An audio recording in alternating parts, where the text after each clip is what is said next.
शौचालय से आकर हाथ धोते हुए संगीता ने पूछा, कौन आया था अभी? घंटी किसने बजाई थी? सुमन ने समाचार पत्र में आंखें गड़ाते हुए कहा, कोई नहीं, रामप्रसाद आया था। रामप्रसाद? संगीता के स्वर में कटुता थी। तो इसमें छिपाने की क्या बात है? जरूर रुपए मांगने आया होगा। उसके जैसा भिखमंगा कोई नहीं देखा। कितने रुपए दिए? अरे कहा ना, न मांगे न मैंने उसे दिए। सुमन के स्वर में एक लापरवाही सी थी। मैं मान ही नहीं सकती। अरे मेरा क्या, तुम सब रुपए लुटा दो, संगीता ने क्रोध से कहा। पर अपनी गृहस्थी का भी ख्याल रखा करो। बताओ ना, कितने रुपए दिए? तिल मिलाकर सुमन ने कहा, तुम हमेशा उल्टा ही सोचती हो। वह सिर्फ यह कहने आया था कि उसके यहाँ आज सत्यनारायण की कथा है, निमंत्रण दिया था। मुझे तो इन ऊटपटांग बातों से चिढ़ है, इसीलिए मैंने टाल दिया। मैं कहती थी ना, रामप्रसाद यूं ही नहीं आया। तुम इन बातों को मानो या ना मानो, पर उसने तो कथा के नाम से पैसे जरूर मांगे होंगे, संगीता बोली। झींकते हुए सुमन ने कहा, अगर मांगता भी तो क्या मैं इन फालतू कामों के लिए दे देता? तो देख लेना, संगीता ने चेतावनी दी। अगर अभी नहीं ले गया तो अब किसी न किसी बहाने आता ही होगा। आखिर प्रसाद भी तो बनाना होगा, पैसे कम पड़ गए होंगे, संगीता ने नकल की। सुमन ने क्रोध से कहा, भली मानस, अब आए तो तुम ही दरवाजा खोलना और तुम ही उससे निपट लेना। मेरा दिमाग मत खराब करो। अगर हो सके तो एक प्याली चाय बना दो। कब से बैठा तुम्हारा इंतजार कर रहा हूँ। छी, एक प्याली चाय भी नहीं बना सकते? बड़े तीस मारखा बनते हो कि दफ्तर में ये करता हूँ, दफ्तर में वह करता हूँ। सुमन ने चिढ़कर कहा, दफ्तर में तुम्हारे जैसे 50 चपरासी हैं यह सब काम करने के लिए। रसोई में से आवाज आई। क्या कहा? सुनाई नहीं दिया। सुमन ने दोहराना ठीक नहीं समझा। इतवार का दिन था, सारा दिन बर्बाद करने से क्या लाभ। फिर कहा, जल्दी ले आओ चाय, तलब लगी है। सुमन की आदत कुछ ऐसी है कि वह समय असमय असुविधा होते हुए भी किसी के सहायता मांगने पर कभी भी न नहीं करता। रुपए के मामले में तो सदा नुकसान ही उठाना पड़ता है। थोड़े से रुपए देकर तो वह भूल ही जाता है। संगीता उसके इस स्वभाव से तंग है, सदा खींचती ही रहती है। उसका एक ही प्रश्न होता, क्या फायदा आलतू फालतू लोगों का काम करने से? बदले में क्या कभी कुछ मिलता है? तो क्या हमेशा बदले में पाने के लिए की आशा से ही कुछ करना चाहिए? निस्वार्थ सेवा में जो आनंद है वह स्वार्थ में कहाँ। धरे रहो अपनी निस्वार्थ सेवा, संगीता तुनक कर कहती। मरे, काम निकलने के बाद कभी झांकते तक नहीं। यह अपने मन की बात है, सुमन बोला। वैसे वह संगीता से इतने असहयोग की आशा नहीं करता था। आरंभ में वह काफी प्रसन्न दिखाई देती थी, पर अब तो वह जलन और कुढ़न का शिकार हो गई है। बात बात पर चिढ़ती रहती है। कुछ ही महीने पहले की बात है कि किसी के यहाँ दावत पर दफ्तर के सहयोगी प्रेमचंद और उनकी पत्नी करुणा से भेंट हो गई। करुणा एक स्कूल में पढ़ाती थी। बातों ही बातों में पता चला कि सुमन को कागज के कई प्रकार के फूल बनाने आते हैं। करुणा ने सोचा कि अगर वह यह कला सीख लेगी तो बच्चों को भी सिखा सकेगी। उसने सुमन से पूछा, क्या वह उसके घर यह कला सीखने आ सकती है? सुमन को क्या आपत्ति हो सकती थी? संगीता को अच्छा नहीं लगा कि करुणा इस तरह खुलेआम बेखौफ होकर उसके पति से बात करे, और भी यह कि बिना उससे पूछे सुमन ने उसे घर आने का खुला निमंत्रण दे दिया। इस बात पर घर में आकर उसने खूब लड़ाई की। जब करुणा आई तो वह बेमन से बैठी रही। प्रेमचंद ने हंसकर उसका मन बहलाने का प्रयत्न किया, पर उसके चेहरे की सख्ती छिपी न रही। सुमन ने करुणा को थोड़ा बहुत फूल बनाना बताया और देर हो जाने के कारण फिर आने का निमंत्रण दे दिया। उसे कोई काम अधूरा करना अच्छा नहीं लगता था। उनके जाने के बाद संगीता फूट पड़ी। मैं पहले से ही कह देती हूँ कि अब ये लोग यहाँ नहीं आएंगे। सारे काम छोड़कर मरी को बस कागज के फूल बनाने की सूझी। ओहो, तो हमारा कौन सा नुकसान हो गया? अरे, जो आता था सो बता दिया, उसका भला हो गया। बच्चों को स्कूल में सिखाएगी, इसी से कला का और विस्तार होगा। सुमन ने कहा। किसी व्यावसायिक स्कूल में जाकर सीखती तो गांठ से पैसे जो खर्च करने पड़ते, यहाँ तो मुफ्त में ही काम निकल गया, चाय नाश्ता भी मिल गया। तुम तो बेकार में झगड़ती हो, इसमें चाय पानी भी जोड़ दिया। अपने आप बनानी पड़ती तो जानो। वैसे मैंने कह दिया कि अब इस घर में यह नहीं आएगी। अब कल तो आएगी ही, उसके बाद मना कर दूंगा। कल भी नहीं, मैं दरवाजा ही नहीं खोलूंगी।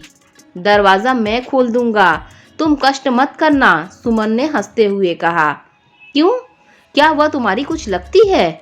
सुमन की हंसी से आहत होकर संगीता ने व्यंग्य किया। तुम तो पागल हो, सुमन क्रोध से बोला और मेज पर से पत्रिका उठाकर पन्ने पलटने लगा।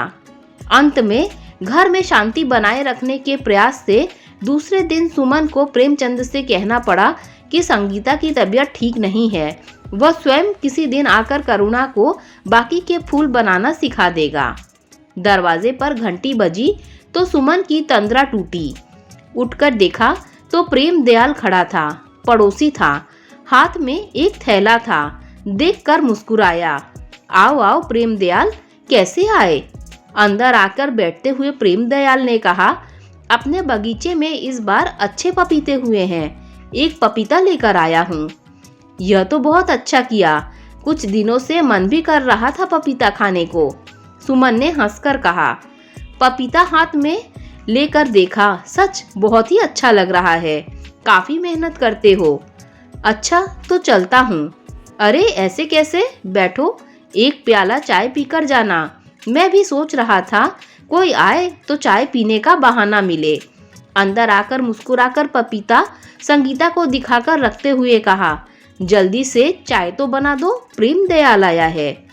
वह तो देख ही रही हूँ, महीने भर से सूरत नहीं दिखाई, आज पपीता लाया है तो जरूर कोई मतलब होगा। क्यों, क्या बिना मतलब कोई पपीता नहीं ला सकता? सब हमारी तरह मूर्ख नहीं होते, देख लेना, अभी कोई काम बताएगा। छोड़ो भी, कहाँ का खटराग लेकर बैठी, झटपट चाय बना दो। संगीता ने मुंह बनाते हुए चाय बनाने के लिए गैस पर पानी का पतीला रख दिया। चाय पीने के बाद प्रेम दयाल ने बाहर जाते हुए दरवाजे पर ठिठक कर कहा, हाँ एक बात कहना तो भूल ही गया, मुन्ना आएगा आपके पास, आपका कुछ समय लेगा। अरे तो इसमें पूछने की क्या बात है, कभी भी आ जाए, उसका घर है, मैं नहीं होऊंगा तो संगीता होगी यहाँ। नहीं, मेरा मतलब है उसे आपसे कुछ पढ़ना है, परीक्षा सिर पर है, कल ढेर सारी समस्याएं सामने रख दी उसने। अब हम तो इतना पढ़े लिखे नहीं है, जो कुछ पढ़ा था वो भी भूल गए, कुछ मदद कर देना उसकी। हाँ हाँ क्यों नहीं, भेज देना, सुमन ने कहा।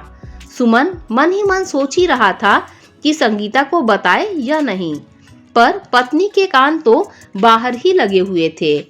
कहा नहीं था मैंने कि बिना मतलब के प्रेम दयाल कभी सूरत नहीं दिखाएगा? पिछले साल के 4 अमरूद क्या भूल गए? ओहो, अब बच्चे को अगर कुछ समझा दूंगा तो मेरा क्या घिस जाएगा। इस तरह कभी कभी पढ़ाता रहा तो कभी अपने बच्चों के काम आएगा, सुमन ने हंसकर कहा। संगीता ने क्रोध से कहा, चलो हटो, मुझे यह ठिठोली अच्छी नहीं लगती। यहाँ आकर घंटों सिर खपाता रहेगा, कहाँ मिलेगा मुफ्त का मास्टर। एक पपीता देकर 500 रुपए बचा लिए। लो, फिर हिसाब किताब में उलझ गई। अच्छा बताओ क्या सब्जी लानी है? सुमन ने बाहर पैर रखा ही था कि निरंजन ने आकर उसका हाथ पकड़ लिया। तो मिल ही गए, मैं तो डर रहा था कहीं चले न गए हो कहीं। क्या बात है, घबरा क्यों रहे हो? पप्पू को कुत्ते ने काट लिया है। वैसे तो कुत्ता पालतू है, पर उसके इंजेक्शन तो लगवाने ही पड़ेंगे। जरा स्कूटर निकालो तो उसे अस्पताल ले चले। ठीक है, तुम चलो, मैं अभी आता हूँ, बड़ी मेहरबानी होगी। बस मुझे तुम्हारी यही बात अच्छी नहीं लगती, ऐसा कहकर शर्मिंदा मत करो। सुमन स्कूटर की चाबी लेने घर में आया। क्यों, क्या हो गया? थैला तो हाथ में है और रुपए भी मैंने दे दिए थे, संगीता ने संदेह से पूछा। अरे यह निरंजन है ना, बाहर मिल गया, उसके बच्चे को कुत्ते ने काट लिया है, उसे अस्पताल ले जाना है, संगीता ने भड़क कर कहा। तो क्या शहर में स्कूटर और टैक्सी वालों ने हड़ताल कर दी है, लेकिन जब मुफ्त में सवारी मिलती है तो कोई भाड़ा देना कोई पसंद करता है। इंसान को जो सहारा मिल जाए उसका ही आसरा लेगा। अभी आता हूँ, ज्यादा देर नहीं लगेगी। सब्जी नहीं होगी तो खाना नहीं बनेगा। उसी निरंजन से कह देना होटल से कुछ बनवा देगा। स्कूटर के 5 रुपए भी खर्च नहीं कर सकता। तुम अब दाल चावल चढ़ाओ, मैं लौट कर आता हूँ। क्या मैं जानती नहीं उस कंजूस को? वहाँ 2 घंटे खड़ा रखेगा, फिर वापस भी तुम्हारे साथ आएगा। 4 महीने हुए तब मैंने कहा था कि दौरे पर हर महीने हैदराबाद जाते हो, मेरे लिए मोतियों की माला ले आना। उस दिन से आज तक सूरत नहीं दिखाई। अब क्या कहूँ संगीता, तुम्हारी तो उल्टा सोचने की आदत है। अब उसे क्या परेशानी है हमें क्या मालूम। एक बार रुपए देकर देखती कि लाता है या नहीं। भली चलाई, माला के तो दर्शन दूर, रुपए भी हाथ से चले जाते। मैं कह देती हूँ कि उसे अस्पताल छोड़कर चले आना, नहीं तो मैं ताला लगाकर चली जाऊंगी। अच्छा बाबा, अभी आता हूँ। सुमन झट से चाबी लेकर चला गया। सब्जी लाकर आराम से बैठकर सुमन ने पत्नी के कंधे पर हल्के से थपथपाते हुए कहा, अब एक प्याला चाय हो जाए तो कहूँ कि धरती पर अगर सर्वोत्तम स्थान है तो बस यही है, यही है, यही है। संगीता ने कर्कश स्वर में कहा, मुझे नहीं अच्छी लगती यह खुशामद, अपने आप बना लो। किसी ने ठीक ही कहा है कि क्रोध में औरत की खूबसूरती 2 गुनी हो जाती है। अब तुम मुझे 2 गुनी सुंदर ही अच्छी लगती हो। अगर कहीं 4 गुनी या 8 गुनी सुंदर हो गई तो भला मैं कहाँ बर्दाश्त कर पाऊंगा। अब चाय बना दोगी तो तुम्हारे गुण गाऊंगा, नहीं तो क्या? संगीता ने पूछा। नहीं तो क्या, नीचे हिदायतुल्ला के ढाबे में जाकर पी लूंगा। क्यों, ढाबे में क्यों जाओगे? संगीता ने बिगड़ कर कहा, निरंजन के जाओ, प्रेम दयाल के जाओ, उसके करुणा के यहाँ जाओ, बढ़िया खुशबूदार चाय मिलेगी। गहरी आह भरते हुए सुमन ने कहा, बस मजा ही किरकिरा कर दिया, क्या तीर मारा है। दूसरे ही दिन संगीता को पत्र मिला कि उसके छोटे भाई बहन कॉलेज की छुट्टियों में उसके पास कुछ दिनों के लिए आने वाले हैं। संगीता बहुत प्रसन्न थी। उसने बाजार से सामान लाने के लिए एक बड़ी सूची बना ली। सुमन के दफ्तर से आने की प्रतीक्षा कर रही थी। सुमन ने जल्दी आने का वादा किया था।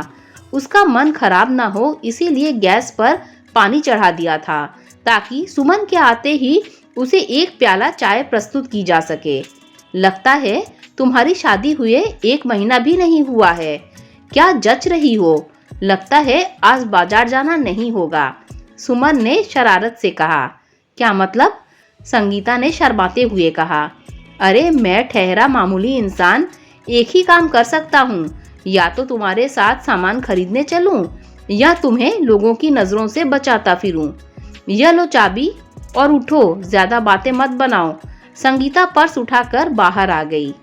पता नहीं कैसे भूल हो गई कि जैसे ही सुमन ने किक मारकर स्कूटर चलाया तो गियर न्यूट्रल में ना होने से झटके से आगे बढ़ गया। हैंडल हाथ से छूट गया और सुमन व स्कूटर दोनों गिर गए। नीचे नुकीले पत्थर पड़े थे। सुमन का सिर टकरा गया और वह अचेत हो गया। उसके शरीर से रक्त बहने लगा। संगीता अवाक रह गई, यह क्या हो रहा है? जब उसे होश आया तो चिल्लाने और रोने लगी। भीड़ इकट्ठी हो गई। सब अपनी अपनी राय दे रहे थे पर कोई कुछ नहीं कर रहा था। तभी भीड़ को चीरता हुआ राम प्रसाद आया। क्या हुआ भाभी? अरे सुमन बाबू को चोट आ गई। आप चिंता मत कीजिए, आप घर जाइए, मैं संभालता हूँ। राम प्रसाद ने लोगों की मदद से एक टैक्सी रोककर सुमन को उसमें लिटाया और जान पहचान के एक लड़के से स्कूटर घर में रखने को कहकर सुमन को अस्पताल ले गया। संगीता के आंसू नहीं रुक रहे थे। आस पड़ोस की महिलाएं आकर उसे सांत्वना दे रही थीं। लगभग 1 घंटे बाद प्रेम दयाल ने आकर कहा, चिंता की कोई बात नहीं है, अधिक चोट नहीं आई है, हेलमेट होने से बच गए, नहीं तो पता नहीं क्या हो जाता। कब आएंगे? संगीता ने आतुरता से पूछा। अब कुछ दिन तो अस्पताल में रहना पड़ेगा। मरहम पट्टी हो गई है, इंजेक्शन भी लगा दिए हैं। अभी तो सो रहे हैं। यह देखने के लिए कि अंदरूनी चोट है कि नहीं, एक्सरे करने पड़ेंगे। वैसे डॉक्टर ने कहा है जैसी हालत है उससे लगता है कि घबराने की कोई बात नहीं है। मैं चलूंगी उनके पास। क्यों नहीं? अरे आपको ही तो लेने आया हूँ। एक बार आंखें खुली थी तो आपको पूछ रहे थे। मुझसे कहा कि आपको साथ ले जाकर सामान ले आऊं। संगीता बोली, कोई बात नहीं, सामान फिर आ जाएगा, आप मुझे ले चलिए। टैक्सी में बिठाकर प्रेमदयाल संगीता को अस्पताल ले आया। जैसे ही पैसे देने को संगीता ने पर्स खोला, प्रेमदयाल ने रोक दिया। कभी तो हमें भी सेवा करने का मौका दीजिए। संगीता चुप हो गई और आतुरता से प्रेमदयाल के साथ सुमन के कमरे में पहुंची। सुमन सो रहा था, नींद के इंजेक्शन लगे थे, एक ही स्टूल था। प्रेमदयाल ने संगीता के लिए आगे कर दिया। पास ही निरंजन और राम प्रसाद भी खड़े थे। कुछ और लोग भी खड़े थे जिन्हें संगीता नहीं जानती थी। निरंजन ने कहा, चिंता की कोई बात नहीं है, हम सब लोग हैं, आप बिल्कुल आराम से बैठिए, डॉक्टर थोड़ी देर में आएंगे। संगीता ने अवरुद्ध कंठ से कहा, खाने का क्या होगा, कुछ बताया डॉक्टर ने? मैं घर से बनाकर ले आऊंगी। अब आप कहाँ जा सकती हैं? प्रेमदयाल ने मुस्कुराकर कहा, आप तो बस इनकी देखभाल कीजिए, खाने के लिए मैंने घर पर खबर पहुंचा दी है, आपका खाना भी आ जाएगा। पर इतना कष्ट करने की क्या आवश्यकता थी? संगीता ने औपचारिक रूप से पूछा। भाभी जी, कष्ट में जो आनंद है वह आनंद में कहाँ? कभी किसी के काम आए इसी में प्रसन्नता है, पर वैसे ऐसा अवसर कभी ना आए, बस यही इच्छा है। संगीता चुप हो गई। रात को वह वहीं सो गई। प्रेमदयाल, निरंजन और राम प्रसाद काफी देर तक रहे, फिर सुबह आने को कहकर चले गए। सुबह 8 बजे करुणा और प्रेमचंद भी आए। दोनों के हाथों में फलों के थैले थे। हमें तो रात में देरी से पता चला, बहुत देर हो गई थी इसीलिए नहीं आ सके। अब कैसी तबीयत है? करुणा ने कहा। अब उठने पर पता चलेगा, वैसे डॉक्टर ने कहा है घबराने की कोई बात नहीं है, एक्सरे वगैरह ले लिए हैं। तभी सुमन ने आंखें खोली, चारों ओर देखा और फिर संगीता को देखकर मुस्कुराया। आज शाम तक मैं चलने लायक हो जाऊंगा, आज सामान लाने चलेंगे, पर कपड़े जरा हल्के पहनना। छी, संगीता ने शर्मा कर कहा। क्या हुआ? करुणा ने पूछा, जरा हम भी तो सुने। कुछ नहीं, यूं ही बड़बड़ा रहे हैं। उनके जाने के बाद सुमन ने पूछा, यहाँ कौन लाया था? राम प्रसाद। उसे टैक्सी के पैसे देने होंगे, लोगों का खाने का भी उधार हो गया है। समझ में नहीं आता कि यह सब एहसान कैसे चुकाऊंगा, सुमन ने कहा। सुमन के होठों पर हाथ रखते हुए संगीता ने कहा, बस बस, अब कुछ कहने की ज़रूरत नहीं है, मुझे सबक मिल गया है। दोस्तों, अगर आपको ये कहानी अच्छी लगी हो तो लाइक, शेयर, सब्सक्राइब कीजिए। Thanks for watching this video.